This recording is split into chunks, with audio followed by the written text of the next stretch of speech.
ওবায়দুল কাদের বর্তমানে গুরুতর অসুস্থ অবস্থায় চিকিৎসাধীন রয়েছেন। চিকিৎসকদের বরাতে জানা যাচ্ছে, তার শারীরিক অবস্থা এতটাই জটিল যে স্বাভাবিকভাবে শ্বাস-প্রশ্বাস নেওয়ার সক্ষমতা নেই। ফলে তাকে লাইফ সাপোর্টে রেখে কৃত্রিমভাবে শ্বাস-প্রশ্বাস চালু রাখা হয়েছে।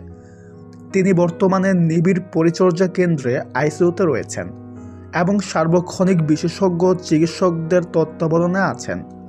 চিকিৎসা সংশ্লিষ্ট সূত্রগুলো বলছে, তার অবস্থা এখনও অত্যন্ত সংকটাপন্ন। অবস্থার উল্লেখযোগ্য কোনো উন্নতির খবর পাওয়া যায়নি।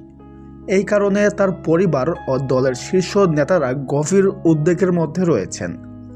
এমন পরিস্থিতিতে সামাজিক যোগাযোগ মাধ্যমে বিভিন্ন ধরনের খবর ও দাবি ছড়িয়ে পড়েছে। অনেকেই বলছেন, ওবায়দুল কাদের আর বেঁচে নেই।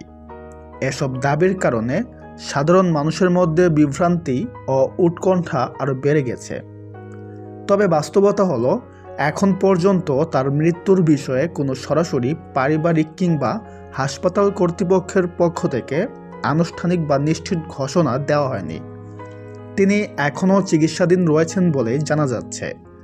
তবুও তার শারীরিক অবস্থার ভয়াবহতা দেখে অনেকেই আশঙ্কা করছেন, তিনি আর সুস্থ হয়ে ফিরবেন কিনা তা নিয়ে বড় অনিশ্চয়তা তৈরি হয়েছে।